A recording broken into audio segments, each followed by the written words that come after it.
welcome back to Shattering Myths. We have Larry having called in from Florida. And Larry, I'm going to delay just a moment our return to the Torah's account of the Garden of Eden because I wanted to make a point that we did not fully make in the first hour.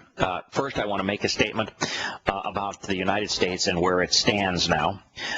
Now that Obama has begged the world and particularly America to allow him to play with his military and to go bomb Syria, that the peacemakers in the world, the only people now that seem to have any credibility in the world are the Russians. The Russians brokered a deal that Syria has accepted that is now being promoted in the United Nations by France to have the Syrian government turn over their chemical weapons. And so Russia is now the most influential voice in the world. They're the voice of peace and reason in the world. Who would have thought it? And America is the belligerent nation that just wants to go and break things. Well, I think I think the leaders might want to go and take things. Yeah, what they want to do is, of course, is empower Sunni Islam over Shia Islam and get involved in a religious civil war. Now, the reason that we present these realities in the first half of the program is that God made it obvious to us, and I agree with him, that while people are controlled by propaganda, whether that be their religion, patriotism, or politics, that they don't think. They simply react. They've been conditioned to react. And now with this Syrian conflict where the vast majority of Americans know that it's wrong, what their politicians are begging them to approve, but the vast majority of Americans know this is wrong. This is the ideal opportunity for us to help people recognize that if you could just break free of your indoctrination, your political indoctrination and your religious indoctrination to the point that you begin to question what you've been told, what you will find is that every aspect of your political and religious indoctrination, even your economic and military indoctrination, crumbles, just crumbles. Oh, yeah, according to Yahowah, that's absolutely true. He says he detests every bit of it. Right. Every bit of it. And when it crumbles, you're not left in a worse situation, as some people would fear. You're left in a vastly better situation because for the first time, you'll be open to the greatest treasure in the world. Yahowah says that his Torah teaching is easy to understand for those who are open-minded. So the first half of this program is specifically designed to encourage those of you who know there's something dreadfully wrong with religious and political institutions. Those of you who have left the church in droves. Those of you who no longer vote in political elections because you're no longer willing to put your check mark beside the lesser of two evils. Of those of you now who are looking at the Syrian war and say, no, we ought not get involved. We have no way of creating a better situation here. This is wrong. If those of you who now represent the majority of Americans, and I dare say the majority of Kiwis and Aussies, and I don't know what the favorable term is for Brits. It's probably not, what is the derogatory term, I think, was limeys. I'm not even sure that's a derogatory term anymore. And if it is, I apologize. But whatever a term is for Brits that is endearing, just as Kiwi and Aussie is endearing to those down under. Those of you who have now come to recognize that there's something dreadfully wrong with your religion, dreadfully wrong with your politics and your patriotism, and that this is the time now, before it's too late, to start questioning it, because the moment you do, then you're going to be open and receptive to the greatest story ever told. And that's the story of the Torah, which is why the second half of this program, we don't teach Judaism. In fact, we're opposed to Judaism. The Torah has nothing to do with the religion of Judaism. Jews keep their Talmud, which is arguments against the Torah. Paul was wrong when he wrote that the Torah is laws which you have to obey and therefore can't save you. Torah doesn't mean law. It means teaching, guidance. It is a book of teaching that guides those who are interested in knowing who God is, and his name is Yahowah, and being able not just to come to know him, but form a relationship with him. That relationship is called the covenant. And Larry, what is the first requirement for those of us who wish to participate in the covenant? Walk out of Babylon. Walk out of Egypt. Yeah. You know? What he says is walk away from your country. And he defines that country as Babylon, which he explains is religious and political, economic and military oppression. That's the first thing that God asks of us if we want to form a relationship with him. And so that is the whole purpose of this program. For those of you who are listening, tell your friends. And for those who are told by a friend to listen to this program, tell your friends. Because this is the lone hope for the world as it is today. It's not because Larry is super smart. He probably is, but that's not the reason. It's not because I'm smart. No. It's because Yahowah is really smart. And for the first time, maybe in thousands of years, we're looking at what he said closely, valuing what he had to teach us, and sharing it. That's the reason. It's not that we have the answer, it's that he has the answer.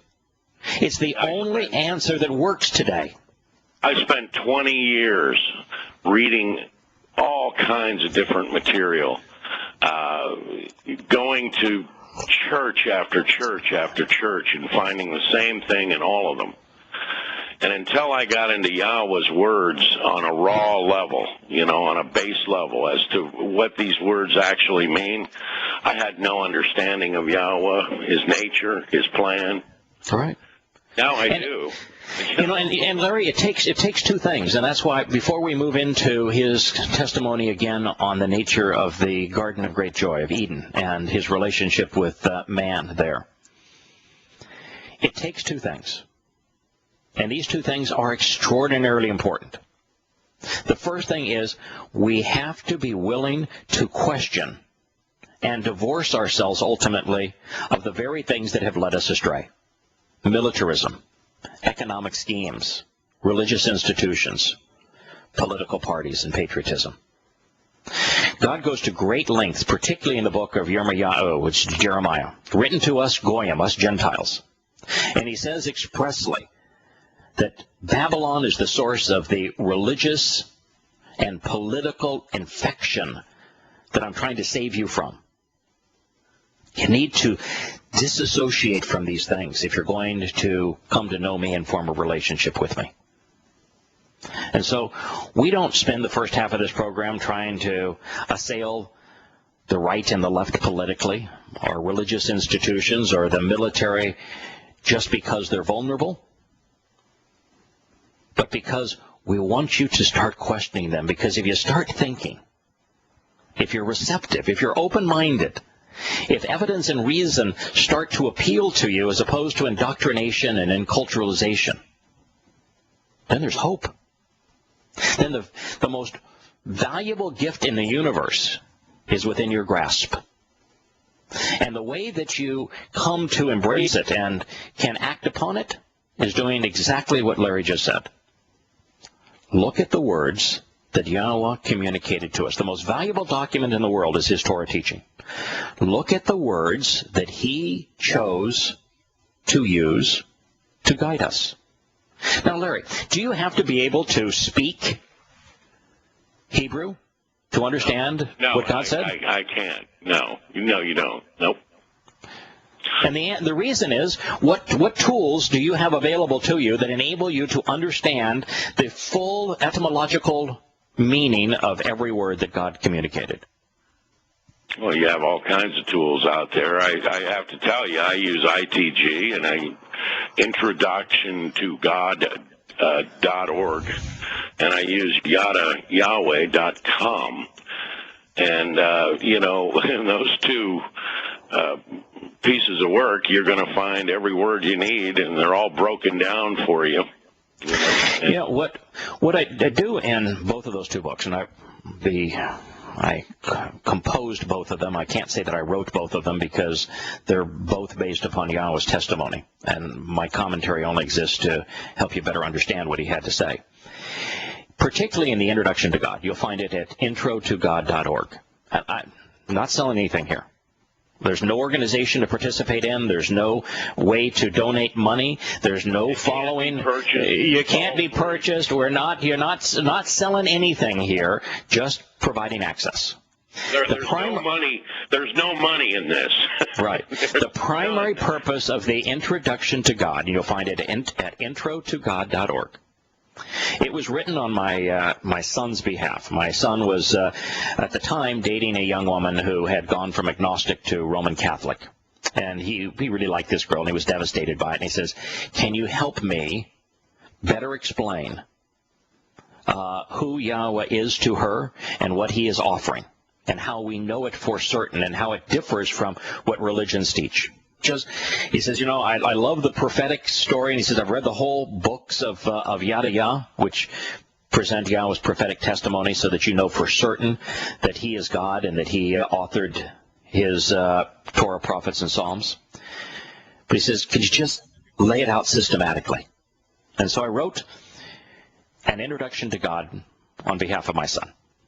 And the purpose of that book is to provide everyone who is interested the tools that they themselves will need if they wish to understand what God said. It provides a toolbox. It explains the nature of the Hebrew language. Well, one of the profound aspects of it, for example, is the fact that verbs are not stuck in time, as they are in every other language. And the profound insights that can be gleaned from the fact that Hebrew verbs are not stuck in time but are forever true. It speaks of the stems that are unique to Hebrew, where every verb is ascribed a relationship. There is a relationship aspect of every verb because the only action that God is interested in is forming a relationship with us and us with him. And then there are moods. And virtually all of the Hebrew moods speak of volition. First, second, or third person volition. What is volition? Free will. And so within this aspect of forming a relationship with God, the stems, God says it's all being presented under the auspices of free will, the moods, so that what I am sharing with you is always true. It's true in the past. It's true in the present. It will be true in the future, the nature of those verbs. We'll return to Shattering Myths after the commercial break.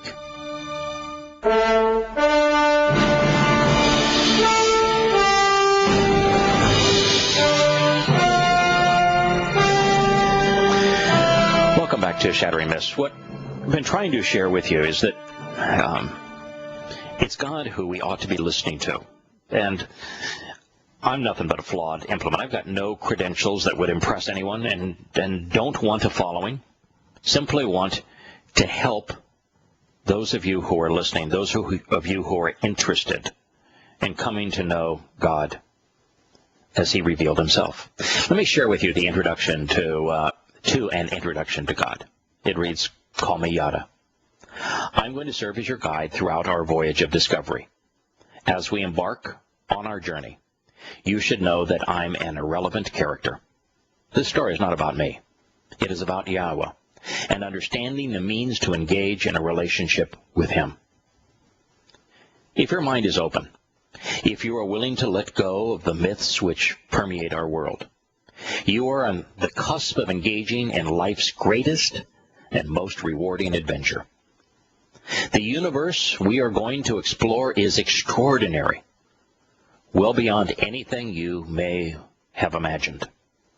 And while the map to this magnificent realm has been available for a very long time, barely 1 in a million people have capitalized upon it. Very few individuals have gone where we are going, which is to meet God. That's how it begins. It provides you, if you're interested, with a toolbox so that you can do exactly what Larry did that opened his mind, opened his heart to knowing Yahowah as he really is and to participating in his covenant. His words are magnificent. And you not only come to know the profound nature of Hebrew verbs, and this is not a letter on a book on grammar. Try to make it very simple and straightforward. But then you also come to know the meaning of the words he scribed. And not just the meaning in terms of what the dictionary said, but we actually go to the original alphabet that he used to write these words, which were all done in a way that each of the letters conveyed an important aspect of that meaning. We have a listener to this program. His name is William. He maintains, repairs elevators. He is one of the nicest and most wonderful men I've ever had the pleasure of meeting. And he has, and I think it's him, that says that his young girls can understand what God was saying simply by looking at the alphabetic characters that he used to convey his message. You come to look at any word, including Yahweh's name, and you come to know who he is and what he's offering just by looking at the letters that he used to write his name. And how few people know that? For example, Larry, as you know, the first letter in Yahweh's name is what? Yod. And how was Yod depicted in the first alphabet that man's history? Reaching down and out. Right. Is the hand closed with a fist like a lord? No, it's reaching out. It's open. Yeah, it's an open hand, isn't it? And is the hand, like the hand that you would say, get down or stay away? Is it that kind of open hand? For Marx's fist. No, it's an open hand. No, it's an open hand reaching down and out. And then there's three letters, two of which are repeated. There are two people, and are they down on their knees in fear, worshiping? Up, and they're reaching up. They're accepting an invitation with that hand. It's Yod, Hey, Wah, Hey. Right. And since there's two people that are drawn there, that are the recipients of this open hand that are drawn in Yahweh's name, who do you think those two individuals represent? Well, I think I think that it's Abraham and Sarah. Right. And what role did Abraham and Sarah play in the Torah? Well, they enlarged the covenant.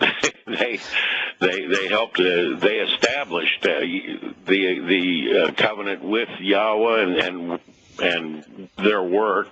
Mm-hmm. Their relationship serves as the focal point for what's going to enlarge the covenant. So as Yahweh tells us the story in his Torah of his relationship with Sarah and with Abraham, does he tell us that the covenant that he established with them as a one-off, a one-time thing just pertains to them? No, not at all. In fact, hey, Yod, hey, Wah, that Wah, and there's a tent peg, and he's telling us, they're on each side of it. They're widening it. There's more and more people that are going to come into the covenant from all different races and places. Yep. He not only says that covenant is his only covenant, and that there will never be a new one, but it is an everlasting covenant based on them. And you are right. The letter that stands between the two people that are standing up and reaching up to God is the wall, which means and. This is Sarah and Abraham, and that collectively they are expanding and building and securing Yahweh's home. We'll return in a moment.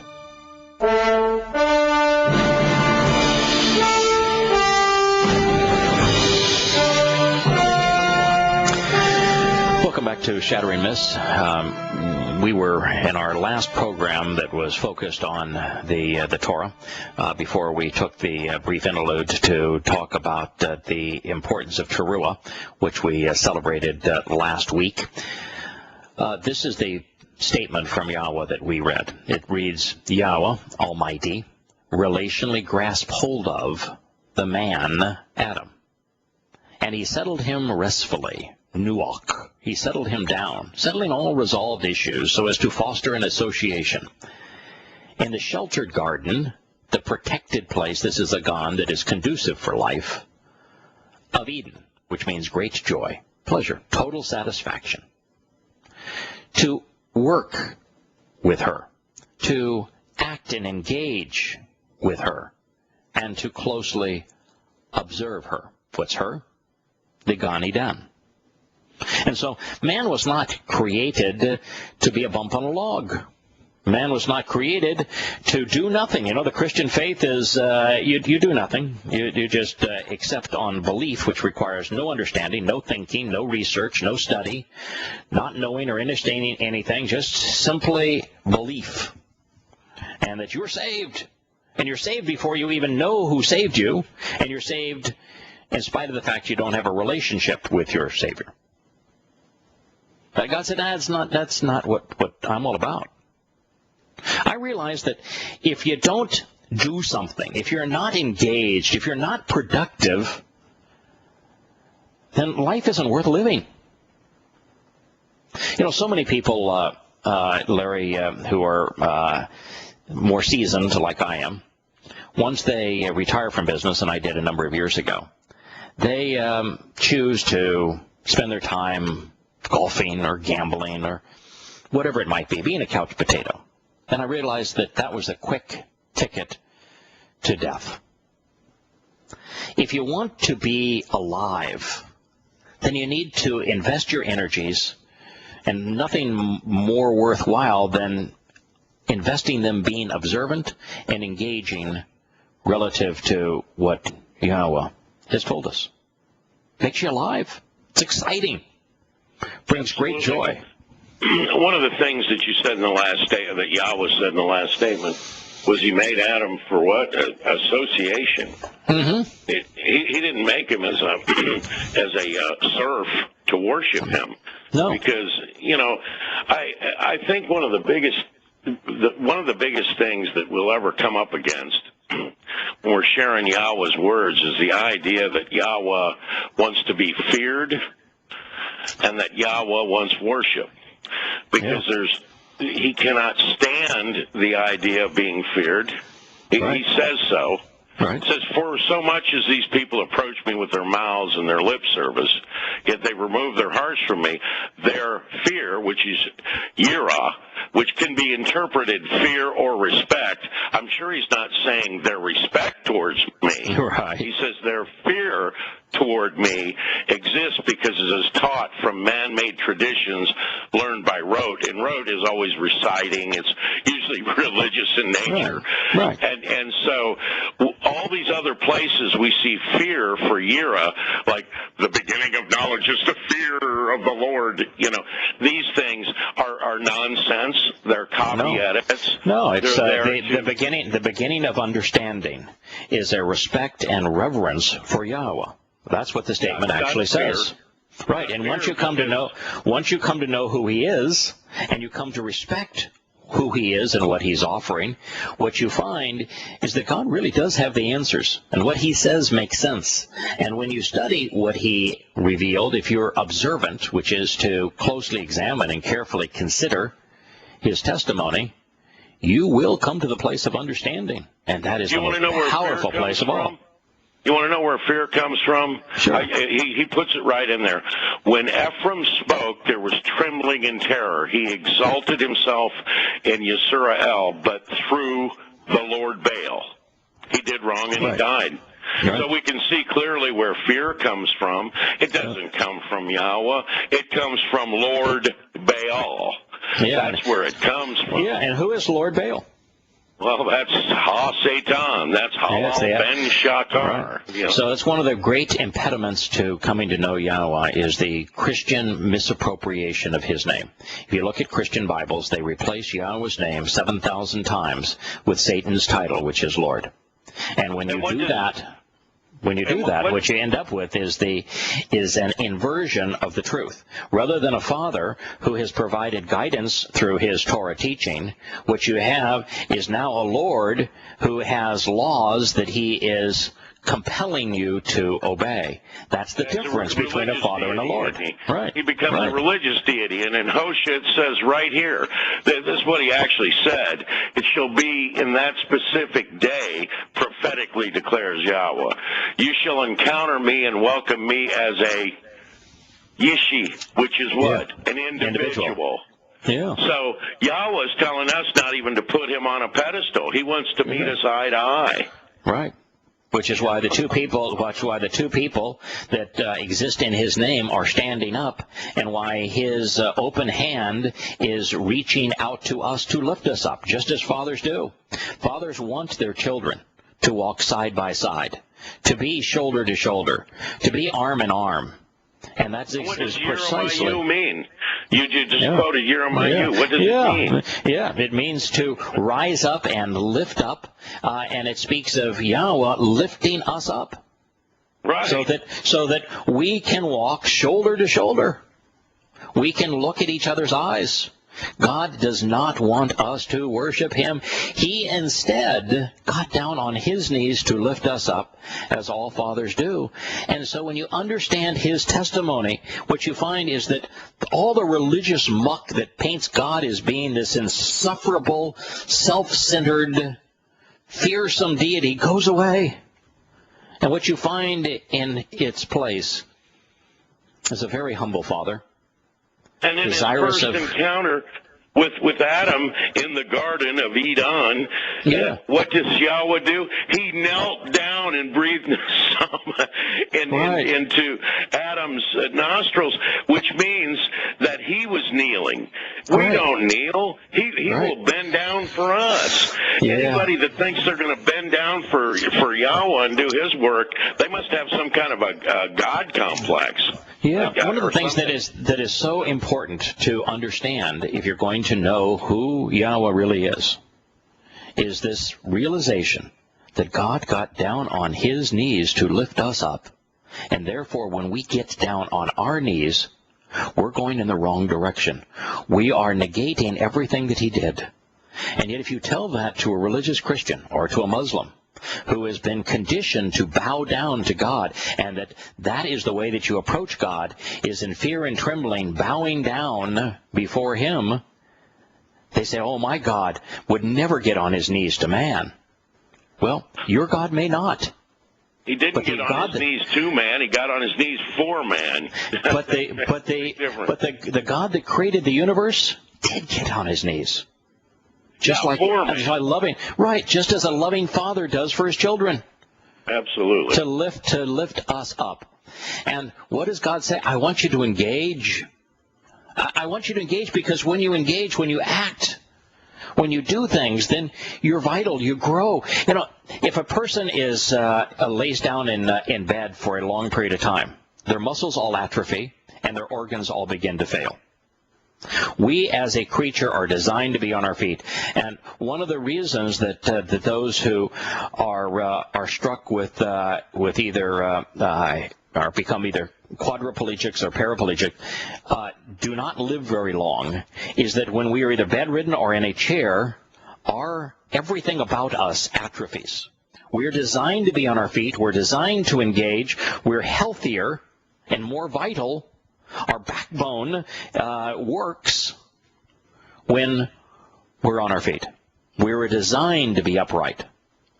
And we were designed to engage, which is why God wants us to walk to him so that we can walk with him. And he wants us to be observant, because the moment we cease being observant, the moment we cease using our eyes to closely examine and carefully consider what he said, we become susceptible to religious and political propaganda. People also take the term upright, and they mean, well, that means moral and straight.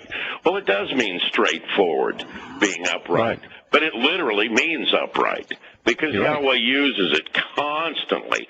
The people he takes with him at Torah, as an example, are traveling with him upright.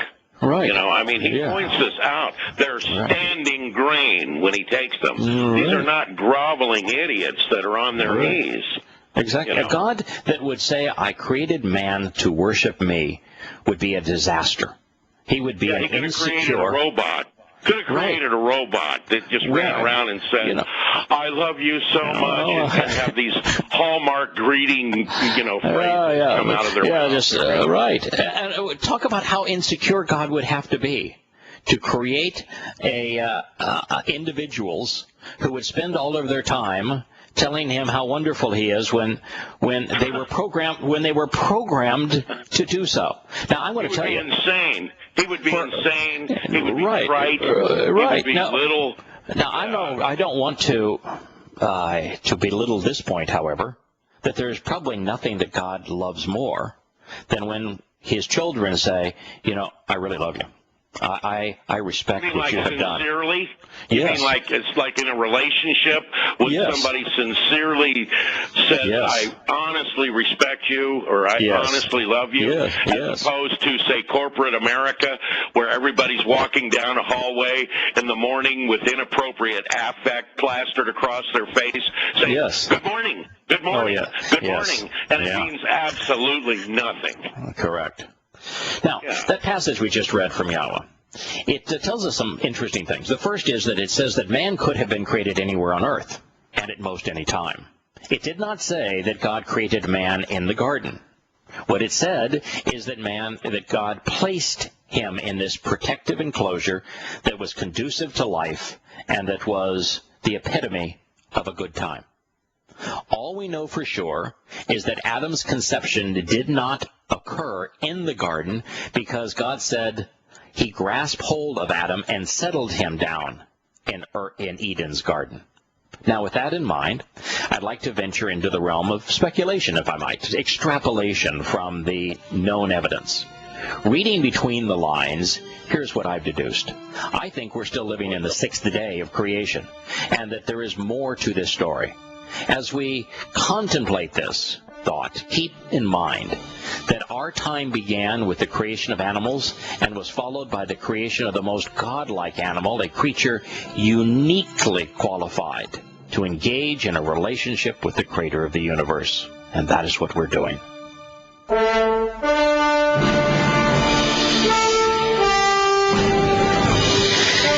Welcome back to the last segment of Shattering Myths for today. We're telling Yahowah's story relative to man and our existence with him for the purpose of relationship in the Gan Eden, the protective enclosure that was conducive not only to life but to great happiness.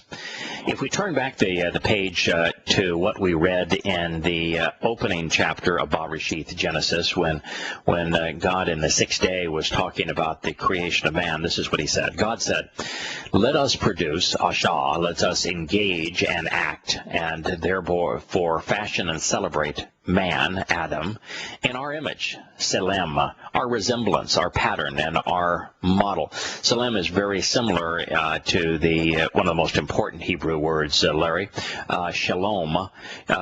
Shalom is the Hebrew word for reconciliation. It is about reconciling our relationship with Yahowah. Well, shalom in Yah's image is a very similar concept.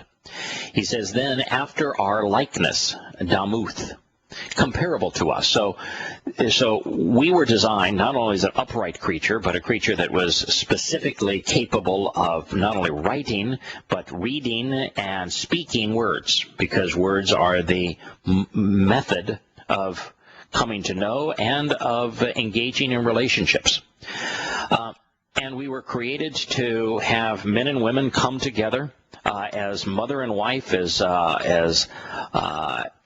husband and wife, mother and father, to raise children in a protective environment known as a home, and to help our children grow, protecting them, enriching them, loving them. So the very nature of how we were created is specifically designed so that we would come to know the nature of Yahowah and the covenant relationship he was offering us.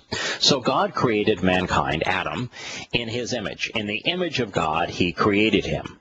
Male and female, he created them, which, by the way, tells us now that God has a maternal and a paternal nature, a maternal and paternal nature, because he said male and female, he created them in his image, in the image of God.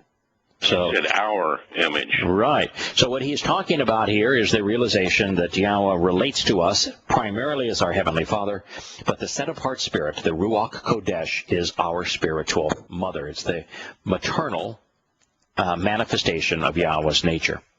And his nature was based on, his covenant was based on family, wasn't it?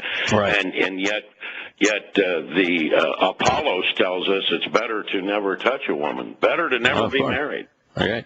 So, yeah, the opposite of God. So this is the line that you cited, and Yahowah wants us to know. He says, so immediately after he says that he created us in his image, it says, and God knelt down next to them, blessing them, greeting them and adoring them, lifting them up in love, saying to them, be fruitful, para, flourish, be productive, increase and multiply, rabbah, become exceedingly great, reaching a very high point in status.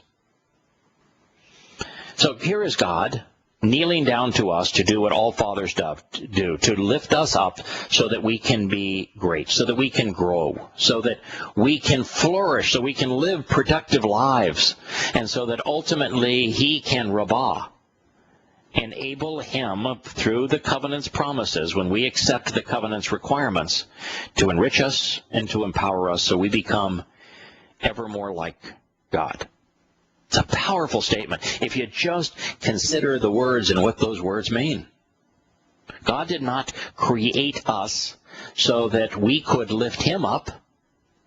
He knelt down to lift us up. God's intent in the covenant is to cause us to flourish, to be productive, for us to be enlarged, enriched, and empowered.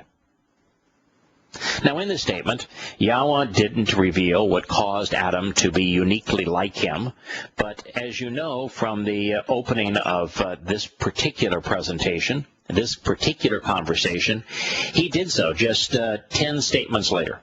Yahowah Almighty formed for association and accompaniment Adam, the man, mankind, from the natural particles of the ground. And then he blew into his nostrils a life-giving, a restoring and sustaining conscience, this ability to differentiate between right and wrong, nesalma. And Adam came to exist as a living soul.